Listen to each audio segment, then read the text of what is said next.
Hi, my name is Rich Pasini. You're watching Reseller News for January 2nd, 2020. Thanks for tuning in.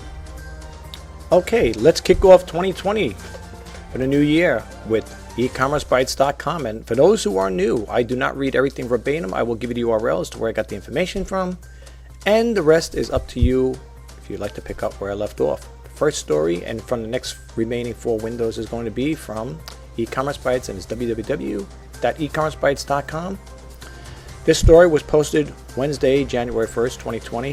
What would Amazon do with eBay? And the story goes on to say here, it's not unusual for pundits and analysts to speculate about one e-commerce company gobbling up another. The latest instance comes from the Forbes guest column discussing the merits of Amazon acquiring eBay. As far-fetched as such an acquisition might sound to many people, our first thought was, why would Amazon want eBay?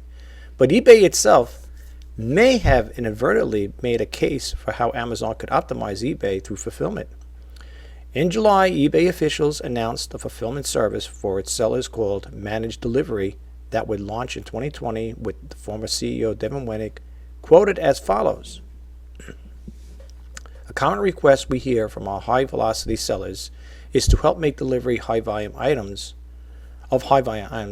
easy and fast. Managed delivery will be completely priced logistics solution for businesses selling high volume goods in popular categories like electronics, home and garden, and fashion. The implementation of this service will be dramatically lessened. The shipping burden on sellers will be improving the shopper's experience and making unboxing for buyers. Then it goes on to say here a little more here. We're not reading too much into it. It says, we're skeptical that Amazon would acquire a company with such little control over customer experience. Example, payments and fulfillment. But Amazon FBA fulfillment helps its control some aspects of the third-party sales.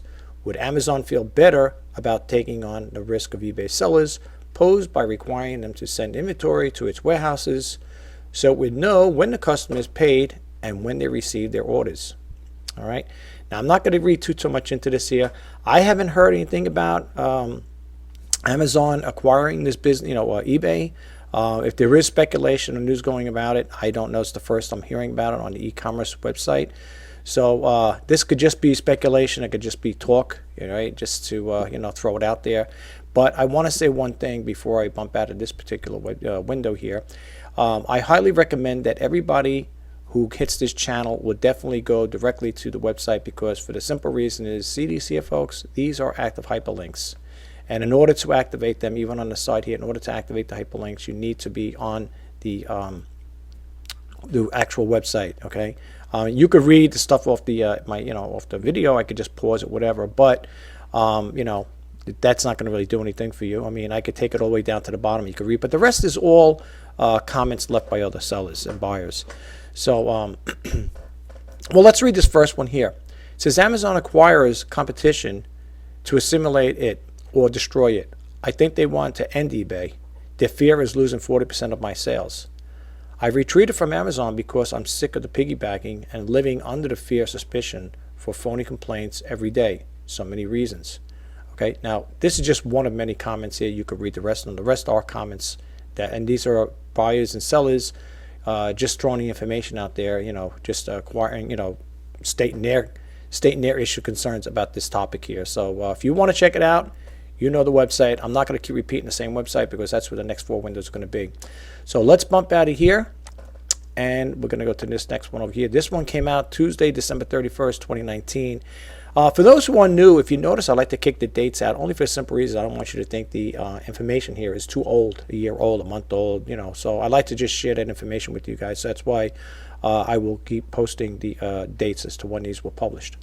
This one says eBay sellers among those hit by photo bucket outage. It says eBay sellers were among those impacted by a photo bucket outage the week before Christmas and the second week later. Users say they're still having problems and are no longer getting updates from the company about the issues. PhotoBucket initially blamed the problem on the total power outage that hit its primary data center on December 18th due to an abrupt nature of outage The equipment that runs the site shut down unexpectedly. Now, I don't know if you guys deal with PhotoBucket as far as like, uploading it for photos and stuff like that. I used to have it, but I believe, don't quote me on it, I believe they started charging a fee for it, and I think therefore I got rid of it. I don't think I still have a PhotoBucket account. If I do, it's pretty dormant, but I think that's what that was all about. As far as like with me anyway, that's why I don't use it. But if you guys experienced this here, buddy, outage, if you're doing use PhotoBucket, if you didn't, well, here's the news for you. You could read more about it. Okay. All right, let's bump out of here. This one over here is came out December 31st, 2019. Which of these items did you sell on eBay in 2000s? Okay. It says, were you one of the sellers who sold velour tracksuits on eBay in 2003? What about the Pokemon goods in 2000 or a fidget spinner in 2017? And it goes on to say here, eBay took a look back at the top trends for the 2000s, and it brings back memories of the fads and the fashion that in some cases we probably all like to forget. Forget, I should say. It says one of the biggest fads on eBay was surely the Beanie Babies fortune. So that at one point the stuffed toys accounted for 10% of eBay sales, but they ruled the 1990s with the signs that they're crash servicing in 1999 according to Fortune. Again, these are active hyperlinks. You can read more into it. I'm not going to keep clicking it on. Okay, so you can go over here, read a little more. It says you can review the top shopped retrospective on eBay corporate blog. Okay, if you click that on, that'll bring more information to you. And again, the rest is what do you call it there? Is comments left by other people. All right, so let's bump out of here, and we'll go over here. This one came out Monday, December 30th, 2019. Anyway, to avoid eBay store fees went on break. Because Dear Ina, for those who don't know, Ina Steiner is the owner of E-Commerce Bytes. So just to give that, throw a little segue out there for her. It says, Dear Ina, hope your holidays have been good. I have a question for the other sellers on the site. I'm about to take a 3-month break and need to know what long-term vacation options are. I have 1,000 items or so. Ending and relisting isn't good option right now. It says the only thing I can see to do is to put them on vacation on a site and continue to pay eBay. Wow, $75 a month for the privilege. Oh boy, I didn't know that. Is there another way that is cheaper? Last time I did this with TurboLister, but that option is gone now. And Midlek, whatever, questioned it. I don't know. Taking a vacation for 3 months. Geez, I don't know. I never really did that, folks. I never really. First off, I can't afford to go on vacation with the way things are going with the eBay sales. So this person must be doing pretty good for themselves, or they have an additional income coming in to carry them forth. Yeah, I don't know about that there. Again, maybe you people out there might know about it.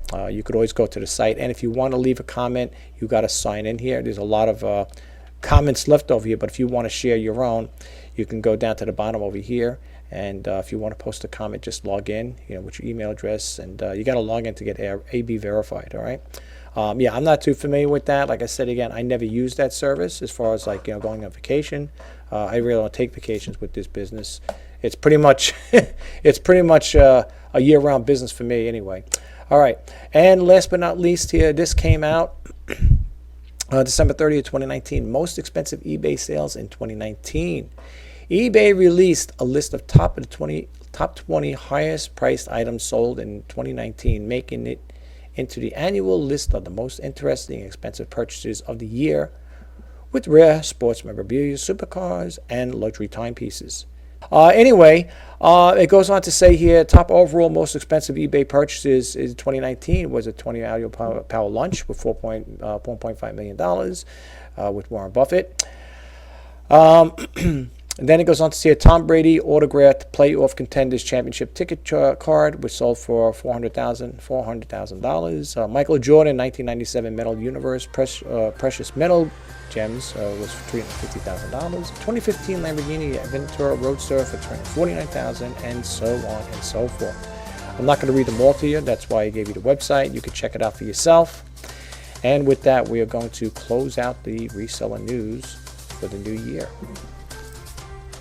Okay, well that concludes this reseller news for 2020. I hope you like the content I put out and you keep coming back for more. My name is Rich Pasini. If you want to know more about the reseller news and Let's Talk eBay segments, please don't forget to hit that subscribe button, like, comment, and share. And if you want to be updated when I post out new videos, please hit that bell notification icon. Until next time, bye-bye for now.